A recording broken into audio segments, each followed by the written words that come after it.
Bismillahirrahmanirrahim. Assalamualaikum warahmatullahi wabarakatuh.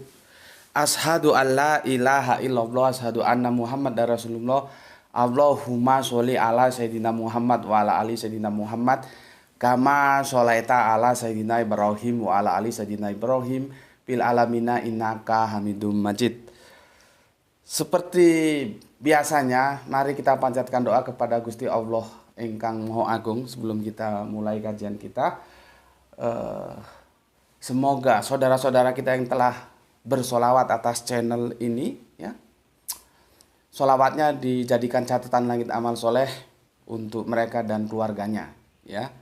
Begitu juga kepada kalian semua yang telah memanjatkan doa-doa kebaikan atasku dan keluarga. Semoga kebaikan doa-doa itu juga tercurahkan atas kalian semua. Amin amin ya rabbal alamin. Janji aku, ya, seperti di unggahan yang kemarin pagi, ya, bukan tadi, ya. Tadi kita tidak mengunggah karena kameramennya Gerah itu sudah masuk sekolah, jadi agak ribet, nggak ada yang syuting juga, ya. Ini juga baru nekat tadi, kalau Gerah itu nggak datang, mau coba-coba kalau syuting sendiri gimana. Ini ternyata dia baru aja datang ini dari sekolah, ya. Ya pokoknya kita berusaha lah, ya, semaksimal mungkin. Memang kendala kan ya memang pasti ada gitu. Di kemarin yang bertajuk Allahmu lemah, Allahku luar biasa, ya. Itu yang sudah aku sampaikan dan aku bahas dalam tinjauan humanisme lah, ya, begitu, ya. Bagaimana sosial kemasyarakatan, tentang gonjang-ganjing seorang Mr. X gitu aja lah, ya, yang mencuit di Twitternya, ya, yang sekarang jadi masalah. Tetapi apapun adanya, aku berpendapat seperti yang telah aku sampaikan itu. Dan kalaupun ada tekanan tuh, aku baca komentarnya terbelah dua dan sama ramenya itu, sama bersikukuhnya dengan pendapat yang masing-masing berbeda.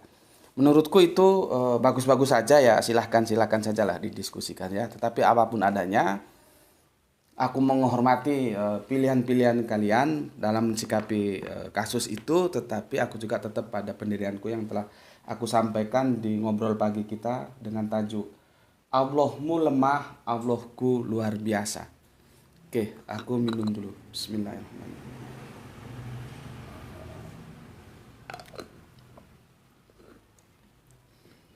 Seperti yang aku janjikan, kalau kemarin kita bahas itu dalam tinjauan sosiologis, ya. Sekarang kita akan masuk ke dalam tinjauan akademis, ya. Karena kalau kita tarik dalam perspektif keislaman, itu akan merujuk, ya, merujuk ke satu ayat, yaitu surat 47, ya, surat Muhammad, yang mengatakan Bismillahirrahmanirrahim.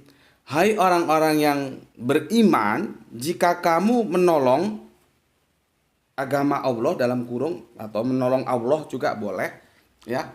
Jadi fungsinya tanda kurung itu bukan untuk menambahi atau mengurangi ayat. Itu hanya untuk memperjelas. Artinya kalau tanpa tanda kurung kamu sudah jelas, ya sudah, gak usah dipakai gitu, ya. Ini untuk teman-teman Kristen yang biasanya tanya kenapa ada tanda kurung gitu, ya. Niscaya dia akan menolongmu dan meneguhkan kedudukanmu. Ayat ini yang akan kita kupas tuntas. Tentunya seperti biasanya kajian-kajian dari Gus Betik, tipologinya adalah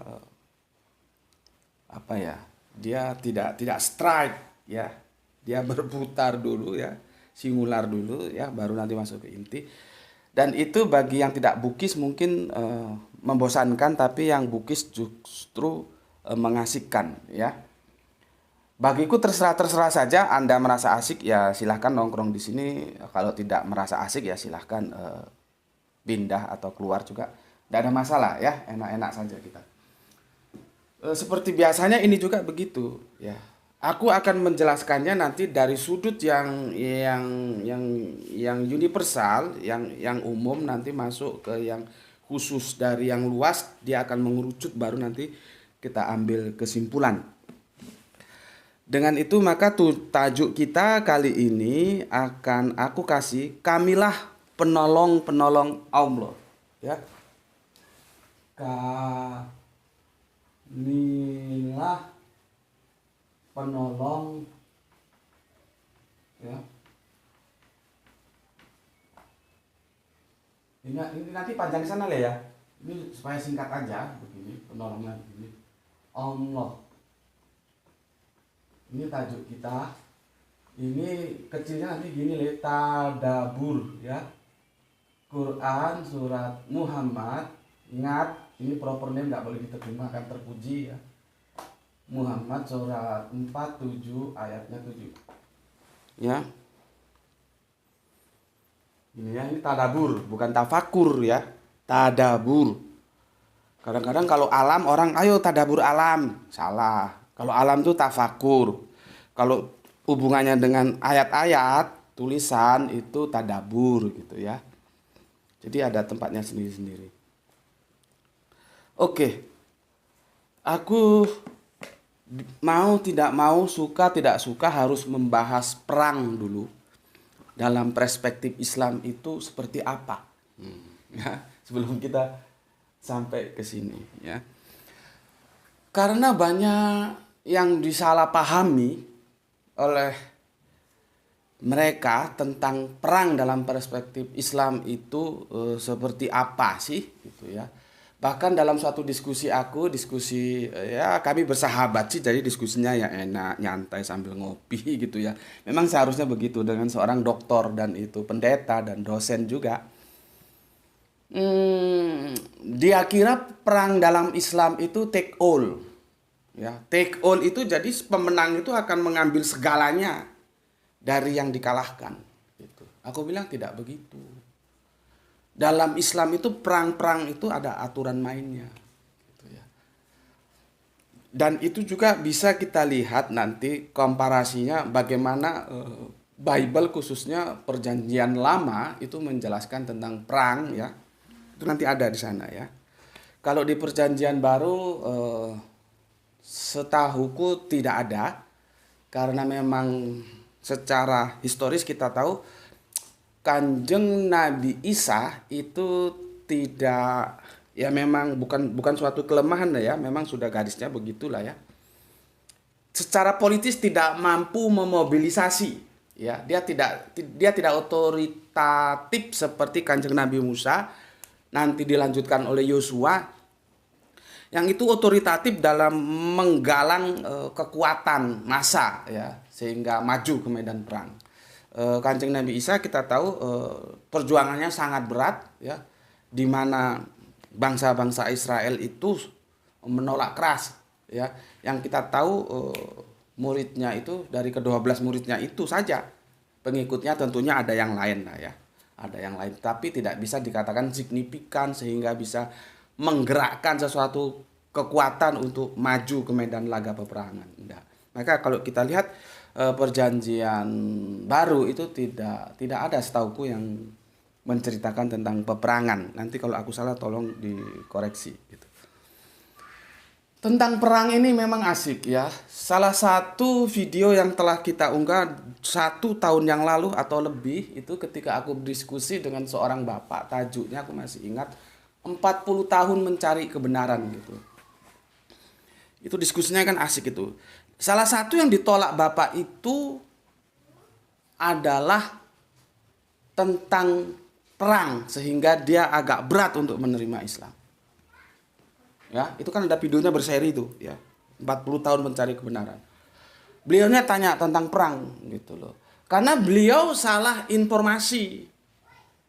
Lah kami sebagai yang diminta untuk hadir untuk menjelaskan, kami ya sudah jelaskan bahwa informasi yang Bapak terima itu terpotong dan itu salah kesimpulannya. Ya. Ya. Dan ayat itu juga dipakai ya dalam sebuah film, ya judulnya film aja fitnah. Ya. Ayat itu dipakai, diambil ya seolah-olah Islam itu di luar perikemanusiaan seperti itu. Dalam sebuah judul film fitnah lah, judul filmnya aja sudah fitnah, ya isinya fitnah gitu. Ayat itu sering diambil oleh mereka yang tidak suka terhadap Islam. Jadi memang isinya mau menyerang Islam, mau mendiskreditkan Islam lewat perang gitu. Nanti ayatnya aku kasih tahu ya. Bismillahirrahmanirrahim.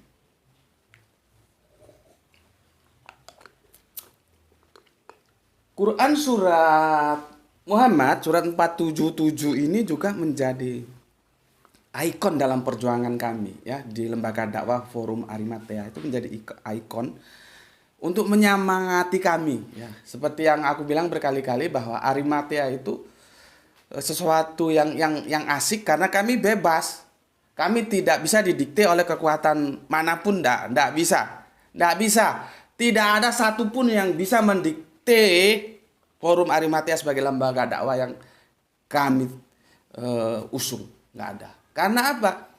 Kami tidak didanai oleh siapapun. Kami tidak punya funding siapapun. Ya, itu salah satu kelebihannya, kita tidak bisa didikte. Tapi salah satu kekurangannya, kita tidak punya dana atau lemah lah dalam hal pendanaan. Padahal yang namanya perjuangan itu perlu dana. Seperti bikin video gini aja, bayar internet itu pakai duit, nggak pakai daun kok. Istilahnya tidak ada makan siang yang gratis lah. Orang mau dikubur aja pakai duit kok. Apalagi orang masih hidup gitu ya. Nah, kami seperti kemarin dengan ucapan ribuan terima kasih ketika kami Munas itu dibantu oleh Masjid Muslim United Yogyakarta, sudah dibantu disangoni lagi 10 juta. Coba. Penginapan gratis, makan gratis, dan kami jumlah tamunya banyak, bukan 1-2 orang, ditanggung full sama Muslim United. Makanya aku mewakili teman-teman dari Forum Lembaga Dakwah Arimatea mengucapkan terima kasih dan berdoa semoga kebaikan takmir-takmir yang masih muda-muda itu ya, umurnya sepertinya belum seperti aku, masih di bawah aku, masih 40-30 gitu ya, masih mahasiswa itu, semoga Allah balas dengan sesuatu yang lebih baik. Jadi kami sudah dikasih makan, kasih tempat bermalam, dikasih sangu 10 juta. Ya memang Arimatea itu tidak punya dana. Kami bergerak itu dengan kantong kami sendiri-sendiri. Yang paling berat itu ketika kami menangani kasus pemurtatan di lapangan. Itu kan nggak 1-2 hari bisa selesai, nggak sebulan bisa selesai. Itu perlu survei, perlu investigasi. Makanya aku dipercayai menangani bidang investigasi ya di Forum Arimatea itu. Nah, dalam keadaan seperti itu ya, ketika kami ini ada kasus duit sudah menipis, terutama itu sekjen kami ya, sekjen kami itu jargonnya itu penyemangatnya ayat ini ya, Quran surat Muhammad surat 477, apa katanya? Intan surlo yang surku. Apabila engkau membela agama Allah, maka Allah akan membelamu dan akan meneguhkan kedudukanmu. Itu yang membuat kami semangat.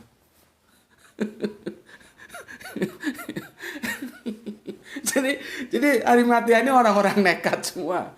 Ya itulah, ada kelebihan, ada kekurangan. Kelebihannya dengan sistem seperti kami powerless dalam hal dana, bergerak dengan kantong sendiri semampu kemampuan kami. Tapi dalam kemerdekaan kami tidak bisa disetir oleh siapapun. Ya. Oke. Nah, aku tentunya tidak langsung masuk ke surat ini ya, Muhammad 477 itu. Seperti yang kemarin, yang serinya sudah sampai seri ke berapa kemarin ya, tentang Al-Quran itu omongan Kanjeng Nabi. Seri kelima. Ya, dan aku lihat semakin kelima, power untuk mencapai 1000 itu sulit ya. Disitulah bisa terukur sebetulnya masyarakat YouTube itu masyarakat yang memang mencintai atau gemar terhadap sesuatu yang bersifat akademis atau yang bersifatnya sekedar bombastis ya, yang yang tahulah seperti itu ya. Dari situ bisa kita lihat ya. Tapi kalau dia bukis, dia akan terus ikuti sampai akhir kesimpulannya seperti apa. Nah, di situ aku sudah sampaikan ya. Meskipun banyak gonggongan ya, gonggongan itu juga kita rindukan loh ya. Jadi nggak usah dihalau, biarin aja mereka menggonggong. Itu juga kadang-kadang kita rindukan. Cuman akhir-akhir ini gonggongannya kok semakin menurun ya, tidak seperti dulu yang begitu nyaring gonggongannya ya. Aku sudah katakan bahwa Al-Quran itu omongannya Kanjeng Nabi. Ya, dan itu disalahpahami oleh mereka yang ingin menyerang Islam lewat Al-Quran. Seolah-olah Al-Quran itu tidak bersumber dari wahyu Gusti Allah ingkang Maha Agung. Itu salah. Karena mereka tidak paham dalam original teks Arabian apa itu qauli dan apa itu nuzul. Mereka tidak paham gitu loh ya. Dan mereka nggak mau tanya. Coba tanya baik-baik, kita jelaskan supaya otaknya itu terisi vitamin, bukan hanya sampah dimasukkan otaknya. Sehingga gonggongannya itu lama-lama kan bisa berkualitas lah ya. Kalau selama ini gonggongannya seperti anjing kurapan di pinggir jalan yang ya nggak apa-apa lah bikin rame kan. Tapi kalau bisa gonggongannya lebih kuat lagi karena sekarang kok semakin menurun gonggongannya ya. Jadi di situ aku katakan, dan di akhirnya aku katakan juga kita sudah menyatakan sebagai Islam itu idolnya, Anda suka tidak suka harus Kanjeng Nabi. Nggak mungkin Anda Islam terus idol Anda itu John McEnroe, itu enggak, salah. Kalau Anda main tenis, idola Anda John McEnroe atau Boris Becker, nah itu boleh lah. Atau Anda seorang gitaris, idola Anda itu Santana itu atau Yngwie Malmsteen atau John Satriani, ya itu boleh lah. Tapi dalam perspektif keberagaman kita dan kita memilih Islam, maka idol kehidupanmu tidak bisa tidak harus Kanjeng Nabi Muhammad. Karena Kanjeng Nabi Muhammad itulah guru kita yang mengajarkan kita Islam lewat Al-Quran. Dan aku sudah bilang kemarin, Al-Quran itu omongannya Kanjeng Nabi. Maka kalau kamu pengikut Kanjeng Nabi, jadikan Al-Quran itu omonganmu. Ya, jadikan Al-Quran itu omonganmu. Mau kemana-mana, udah ayat berapa yang dihafal? Oh ini aku ayat ini kurang paham, bagaimana tafsirnya ya? Gitu. Jangan kemana-mana ngomong, ya apa rek mau pilih wis ganti lah. Ya apa rek kebunnya tambah ombot dah, jeruknya berbuah ya, panennya besar ya, anaknya sudah sekolah di Amerika ya. Astagfirullahaladzim, itu sampah saudaraku. Boleh, Islam tidak melarang. Tapi seutama-utama omonganmu itu harus meniru Kanjeng Nabi Al-Quran. Baru silakan mau ngomong yang lain. Berikutnya kemarin aku tampilkan hadis bahwa akhlak Kanjeng Nabi itu adalah Al-Quran.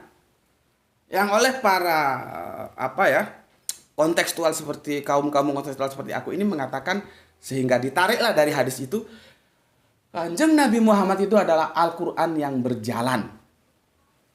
Yang itu ditolak oleh kaum skripturalis, ya bolehlah ya, karena mereka menganggapnya ketat, ayat itu harus tekstual ya. Kok menurut kami enggak, dia kontekstual juga. Enggak apa-apa orang itu bahasa sastra kok kalau dibilang bahwa Kanjeng Nabi itu Al-Quran berjalan, artinya seluruh gerak langkah kehidupan Kanjeng Nabi itu Qurani. Gitu loh ya. Nah ini tentang perang nih. Pada waktu itu karena aku menjalankannya harus menjelaskan perang. Kalau nggak bisa. Ya, makanya nanti berseri. Nggak tahu seri berapa. Nanti kalau udah setengah jam kasih tahu ya. Bapak nanti mau ngaji habis ini. Ya. Waktu perang Badar, pasukan Islam kan menang tuh. Lawan kafir-kafir Quraisy itu ya. Kan menang. Ya. Berikutnya perang Uhud. Nah, perang Uhud. Kanjeng Nabi sudah bermimpi ya. Mimpinya ada 3 mimpi atau apa begitulah ya. Ada 3 mimpi. Berikutnya sebelum perang, coba bagaimana hebatnya Kanjeng Nabi. Kanjeng Nabi itu sebagai panglima perang, ya, sebagai pemimpin di situ, dia bisa mengambil keputusan merah atau hitam. Kanjeng Nabi bisa, tapi Kanjeng Nabi tidak mau. Tetap sahabat diajak musyawarah. Ayo, strateginya mana yang mau kita ambil? Kita tunggu di Madinah atau kita hadang di depan? Seorang Kanjeng Nabi dengan powerful seperti itu, dia penguasa tunggal saat itu, masih mengajak bermusyawarah para sahabatnya. Seandainya tokoh-tokoh kita nih, dalam kebangsaan kita ini, mencontoh Kanjeng Nabi, kan enak hidup itu. Ya, jadi ada apa-apa itu dimusyawarahkan, kita senasib sepenanggungan. Karena Allah memberikan tanah air ini untuk kita bersama, bukan milik pribadi tanah air ini. Jangan mengelola tanah air itu seperti mengelola milik pribadi gitu loh. Ini semua milik kita bersama, ayo kita jaga bersama. Kanjeng Nabi telah memberikan contoh. Bagaimanapun dia powerful, dia tetap mengajak musyawarah terhadap sahabat-sahabatnya. Ya. Lalu ada 4 sahabat itu ya. Aku ndak hafal, coba aku baca dulu nama-namanya karena sudah menyangkut nama-nama ini agak sulit ini. Ya. Siapa ini ya? Sebentar. Ada 4 sahabat ya. Panjang sekali ini, sulit aku. 4 sahabat itu mengusulkan kita hadang di depan. Ya, kita hadang di depan. Jadi Nabi yang maunya kita tunggu di Madinah secara suara kalah. Terus ya sudah, kita hadang di depan. Kanjeng Nabi masuk ke rumah pakai baju zirah, baju perang ya. Di atas kuda gitu ya, mau berangkat perang. Lalu sahabat datang lagi. Tidak ya Rasulullah, lebih baik kita tunggu di sini. Apa kata Kanjeng Nabi? Ini bahasa lepasku ya, karena aku juga nggak terlalu paham teksnya. Tetapi secara substansi, seorang panglima perang kalau sudah pakai baju perang dan sudah mengambil keputusan itu tidak boleh dibatalkan. Coba, betapa hebatnya Nabi kita. Coba, ketika sahabat tahu sesungguhnya pendapat Kanjeng Nabi yang benar, strategi yang kita pakai menghadapi kafir-kafir Quraisy itu kita tunggu aja di Madinah. Ya. Kita tunggu di Madinah. Tapi karena mereka sudah bermusyawarah dan keputusan diambil dan Kanjeng Nabi sudah memutuskan, ya sudah kalau gitu kita hadang di depan. Ya sudah. Meskipun akhirnya kan sahabat datang lagi. Maaf Kanjeng Nabi salah, ternyata memang lebih baik kita tunggu di Madinah saja. Kanjeng Nabi bilang, "No. Ini suatu kepemimpinan yang tangguh. Pemimpin itu cangkemnya nggak mencela-menceli. Sekali keputusan diambil, apapun resikonya, jalankan." Gitu loh. Makanya dari sini kita harus tahu ketika keputusan mau diambil, harus hati-hati dianalisa. Di sini Kanjeng Nabi mengajarkan pada kita sebuah konsep, satu, musyawarah. Tidak karena kuasa terus gelem dhewe. Ya. Berikutnya, sebuah keputusan itu harus dipertimbangkan masa-masa. Tapi ketika keputusan itu sudah diambil, apapun risikonya harus kamu lakukan gitu loh. Ini Kanjeng Nabi mengajarkan kepada kita. Tapi lebih dari itu yang mau aku sampaikan. Karena aku sudah jelaskan kemarin lewat Al-Quran, lewat hadis ya, bahwa Al-Quran itu omongannya Kanjeng Nabi, ditambahin hadis yang akhlak Rasulullah itu lewat Ibunda Aisyah. Ya, akhlak Rasulullah itu ya Al-Quran itu. Artinya apa? Al-Quran itu tidak hanya sebatas omongan Kanjeng Nabi, tapi kelakuan Kanjeng Nabi. Artinya bagi Kanjeng Nabi, sosok Kanjeng Nabi antara omongan dan kelakuan itu seirama. Tahu kalian? Bukan omongnya ngalor, kelakuannya ngidul. Bukan omongannya Al-Quran, kelakuannya setan. Nyolong duit, korupsi, maling, fitnah. Al-Quran melarang itu. Ya. Dan begitu juga ketika Al-Quran memerintahkan perang, Kanjeng Nabi di depan sebagai panglima perang, bukan duduk di belakang mengatur. Kurang hebat mana Nabimu? Bismillahirrahmanirrahim. Ya, ini supaya kalian tahu semua. Sekarang aku tunjukkan ayat mana yang itu sering dipakai oleh mereka yang ingin menyerang Islam. Oh, Islam itu ternyata brutal ya. Ternyata ganas ya gitu. Nanti tolong Bapak sering lupa nanti kau ngomong Iran gitu aja ya. Iran gitu aja. Kalau Bapak belum ngomong Iran, nanti kamu ngomong Iran gitu aja ya. Bapak kadang-kadang sudah terlanjur kita tutup closing lupa gitu ya. Oke. Itu di surat 47 ya. Surat 47 itu ada di ayat 4. Coba kamu buka Al-Quranmu ya. Ayat 4. Aku langsung ke terjemahan saja ya, karena menurutku tidak ada masalah ya. Nanti kalau ada masalah kita diskusikan. Bismillahirrahmanirrahim. Maka apabila kamu bertemu dengan orang-orang yang kafir, ya, dalam kurung di medan perang, ya, artinya bukan ketemu di pasar. Ketemu di pasar ya nggak masalah, di medan perang. Tapi kalau ini kamu nggak perlu, kamu sudah paham ya sudah, dalam kurungnya dihilangin nggak apa-apa. Ya. Maka ini terjemahannya begini, pukullah batang leher mereka. Ada lagi yang terjemahan begini, pancunglah leher mereka. Selanjutnya apabila kamu telah mengalahkan mereka, tawanlah mereka, dan setelah itu kamu boleh membebaskan mereka atau menerima tebusan sampai perang selesai. Demikianlah, dan sekiranya Allah menghendaki, niscaya Dia membinasakan mereka, tetapi Dia hendak menguji kamu satu sama lain, dan orang-orang yang gugur di jalan Allah, Allah tidak menyia-nyiakan amal mereka. Nah, dalam ayat ini yang selalu dibidik itu, yang ngeri itu, pancunglah leher mereka. Yang salah satu terjemahan ada yang pukullah batang leher mereka. Ini ayat panjang, ini ayat berangkai. Lalu sama bajingan-bajingan yang mau mendiskreditkan Islam itu, dia screenshot, dia ambil kata-kata yang mengerikan, pancunglah batang leher mereka. Ini kan bajingan ini. Ya. Makanya seperti aku bilang tadi, di film fitnah ini diambil. Di film fitnah ini diambil dan dicuplik itu ayat. Untuk mengesankan seolah-olah Islam itu begitu.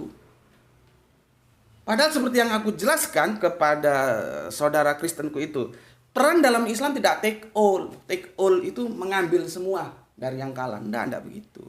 Ada aturan main. Kita rumah ibadah, pohon, binatang ternak, anak-anak, orang tua, wanita, itu enggak boleh. Enggak boleh dibunuh itu. Yang boleh dibunuh serdadu sama serdadu itu jelas. Itu aturan dalam Islam, dalam peperangan. Ya. Jadi dia namanya juga filmnya aja sudah fitnah, ya isinya fitnah. Ini ayat tidak bisa kamu cuplik terus kamu expose, wow itu Islam itu, brutal itu, tidak punya peri kemanusiaan. Ini kan bajingan, ya. Coba kita lihat ayat berikutnya sebagai pembanding, surat Al-Insan, surat 76 ayat 8. Ya. Ini mantap kali ini, surat 76 ayat 8 ya. Kamu buka, aku juga buka surat 76 ayat 8 supaya kalian tahu bagaimana Islam itu dalam peperangan pun itu ora sakarepe dhewe. 76 ayat 8 ya. Dimulai dari ayat 5 ya. Aku bacakan. Sesungguhnya orang-orang yang bertaubat kebajikan ya. Sesungguhnya orang-orang yang berbuat kebajikan minum dari gelas berisi minuman yang campurannya adalah air kafur. Ini terjemahan, ini masalah ini, air kafur itu ya. Oke lah, itu bukan topik kita, lanjut. Nanti kapan-kapan perlu kita bahas kalau memang perlu, oke. Yang ayat ke-6 ya. Sebentar supaya jelas di sini ya. 76 ayat Quran surat 76 ya. Yang tadi itu ayat kelima dimulai ya. Sekarang ayat yang ke-6 ya. Yaitu mata air dalam surga yang daripadanya hamba-hamba Allah minum, yang mereka dapat mengalirkan dengan sebaik-baiknya. Ya. Tuh, sebentar. Ya, sekarang yang ke-7. Ya. Mereka menunaikan nazar dan takut akan sesuatu hari yang azabnya merata di mana-mana. Nah, ini mulai masuk ini. Perhatikan ayat ke-7. Mereka menunaikan nazar dan takut akan suatu hari yang azabnya itu merata di mana-mana. Matiin deh. Ya. Oke, ya. 7. Sekarang fokus yang ke-8. Ini yang mau aku bidik, ya. Fokus. Ini ke-8 nih ya. Ini yang aku bidik. Dan mereka memberikan makanan yang disukainya kepada orang miskin, anak yatim, dan orang yang ditawan. Orang yang ditawan. Kalau kurang jelas, kalau ini kamu paham sudah, nggak perlu tak jelaskan. Tapi nek batukmu goblok, ora paham tak jelasno. Ini tawanan perang, ngerti?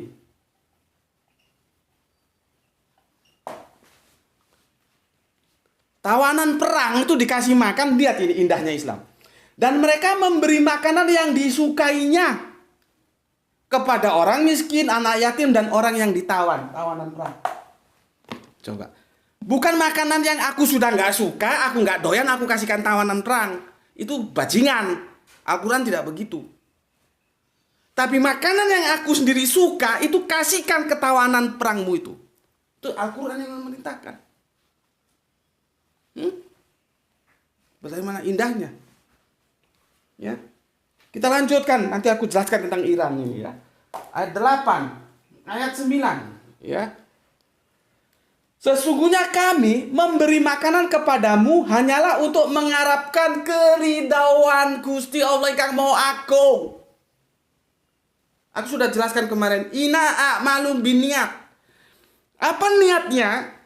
Pasukan-pasukan Islam itu memberikan makanan yang disukainya kepada tawanan perangnya. Itu hanya karena mengharap keridauan Gusti Allah yang mau agung. Ya. Dan kami tidak menghendaki balasan dari kamu dan kamu tidak pula ya. Jadi dan tidak pula ucapan terima kasih. Enggak. Enggak perlu dibalas, enggak perlu bukan ucapan terima kasih.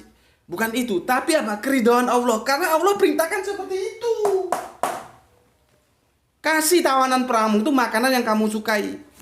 Masih ditambah, bukan hanya kasih tawanan perangmu itu makanan. Nah, kalau itu nanti makanan yang sudah kita nggak suka dikasih, nggak boleh.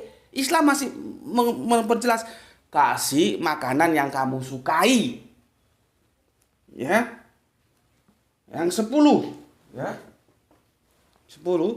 Sesungguhnya kami takut akan azab, ya.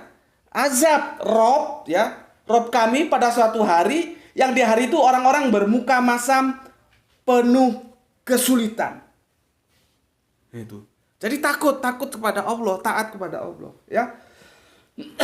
Maka ya, Allah memelihara mereka dari kesusahan hari itu, hari nanti di saat kita mendapati kesulitan tapi diberi kemudahan kita ya, dan memberikan kepada mereka kejernihan wajah dan kegembiraan hati, ya.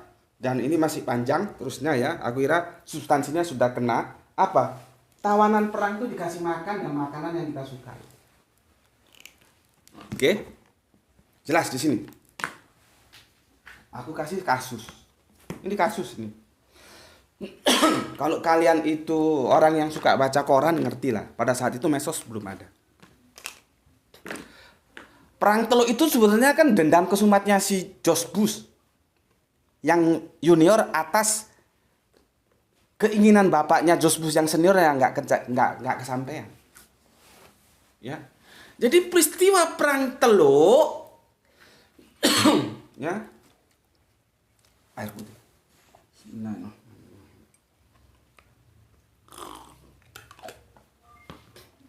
Peristiwa Perang Teluk itu ya, itu sebetulnya bukan lagu baru, itu dendam lama dari George Bush senior yang nggak kesampaian, lalu dilanjutkan oleh George Bush junior. Maka diseranglah Irak yang pada saat itu penguasanya Saddam Hussein. Ya, Saddam Hussein. Nanti tipologi Irak itu hampir sama, hampir mirip-mirip dengan tipologi Indonesia ya. Nanti miripnya di mana kalau ada waktu aku jelaskan. Kalau nggak ada waktu nanti ingatkan aku jelaskan. Ya. Tuduhannya apa? Irak mempunyai senjata massal. Tuduhan itulah yang menjadi tiket Amerika untuk menyerang Irak.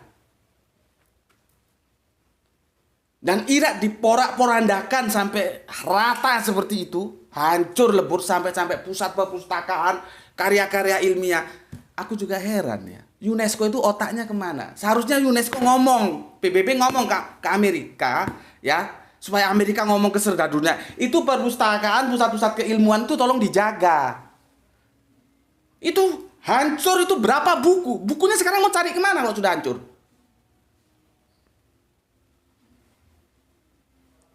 Katanya UNESCO melindungi budaya. Kok dibiarkan itu hancur? Itu buku-buku berharga itu. Dan itu tertulis sejak abad-abad yang lalu, buku lama. Semuanya rata dibikin habis. Diratakan dengan tanah. Pertanyaanku, setelah beberapa lama, dan ini memang kan yang nggak imbang. Sebetulnya kalau orang kesatria malu. Amerika itu gajah, ngelawan semut. Ya jelas saja menang. Orang goblok juga sudah bilang mesti menang gajah. Oh nggak punya malu, nggak ada izin, orang Jawa bilang nggak punya moral. Kalau gajah itu perang lawan Uni Soviet sana. Sekalian kiamat sekalian. Kalau kiamat itu diartikan hancur ya. Padahal kiamat itu bukan hancur, bangkit. Maka kita orang Islam harus bangkit. Harus kiamat kita. Ya. Kalau dia lawan Uni Soviet, face to face, head to head, nah itu baru gagah. Lah ini lawan Irak. Sama aja gajah lawan semut. Ya jelas menang. Dan ketika menang, George Bush bisa membuktikan ada satu saja senjata massal pembunuh yang dimiliki Saddam Hussein. Coba, ayo. Ngomong gini, cangkemmu, ada ahli militer situ. Ngomong. Ada? Bisa dibuktikan? Omong kosong. Tapi ada permintaan maaf dari Amerika. Seharusnya Amerika minta maaf dan biarkan Saddam Hussein berkuasa lagi dan bangun semua fasilitas yang sudah dihancurkan. Itu baru manusia, bukan binatang. Ini kalau kita ngomong seperti itu, ini ngomong dalam kerangka akademis ya. Kalau kamu mau bantah pakai fakta. Ya. Berikutnya, ketika tentara Irak menjadi tawanan perang Amerika, kamu lihat diperlakukan seperti apa? Seperti anjing, seperti binatang diperlakukan, ditelanjangi, dirantai, dikural-kural begini. Otak manusianya kemana saat itu? Coba. Tentara-tentara Irak diperlakukan seperti itu. Coba, di mana? Letak manusiawinya di mana? Itu manusia atau binatang itu? Ya, tawanan diperlakukan seperti itu. Kamu lihat, Al-Quran memerintahkan apa? Tawanan perangmu kasih makan. Dan makanan yang kamu sukai. Bukan makanan yang kamu sudah gak mau makan baru kasihkan. Nih Al-Quran. Jadi ini kan jelebo-jelebo yang memang anjing dikasih tahu nggak kasih tahu juga percuma. Oh Islam itu sadis, brutal, orang kafir dipancung lehernya. Dihapurmu goblok, baca itu ayat secara menyeluruh. Jangan kamu potong seperti film fitnah itu. Ya. Sekarang kita ambil perbandingan Iran. Ketika Iran aku lupa Iran itu peristiwanya tahun berapa aku lupa, kalau tadi aku masih ingat itu sekitar 90-an, awal 90-an ya, atau kekinian lah ya. Kalau yang Iran itu aku lupa.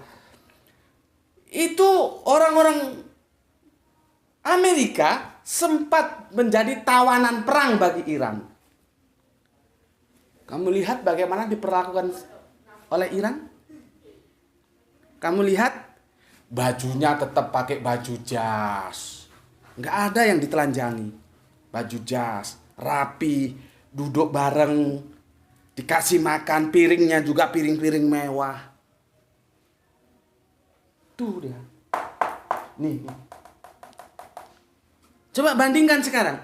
Iran memperlakukan tawanan perang secara manusiawi. Sementara yang satunya yang Amerika ini secara binatang melakukan tawanan perang. Mana yang lebih bisa diterima sebagai konsep bagaimana seharusnya kita ya berinteraksi dalam kehidupan ini. Gitu. Ya. Sepertinya itu dulu ya, karena sudah berapa lama ya? 39. Sudah 39 dan aku ini ada tugas ngaji nanti ya. Jadi aku jelaskan dulu entry point kita ya, itu lewat perang dulu ya. Aku jelaskan nanti oh satu lagi. Ayat yang sudah aku jelaskan ayat yang dipancung tadi sudah ya. Itu surat Muhammad 474 ya. 474. Jadi itu sering. Jadi kalau itu berseliweran di medsos ya, terus dikasih caption atau penjelasan, wow Islam brutal, dipancung batang lehernya. Kamu lihat kalau orang yang ngunggah itu memang orang belum tahu dan dia ingin belajar, ya jelaskan. Tapi kalau memang dia memang tukang gonggong, maunya memang mau menyerang Islam, ya terserah kau lah. Kalau kamu mau jelaskan enggak juga ya enggak masalah, ya enggak juga enggak masalah. Jadi sudah kita buktikan ya bagaimana Islam itu dalam perang tidak take all, ya. Itu dari aku, dan sampai ketemu di seri berikutnya, ya. Bismillahirrahmanirrahim. Alhamdulillahirabbil alamin.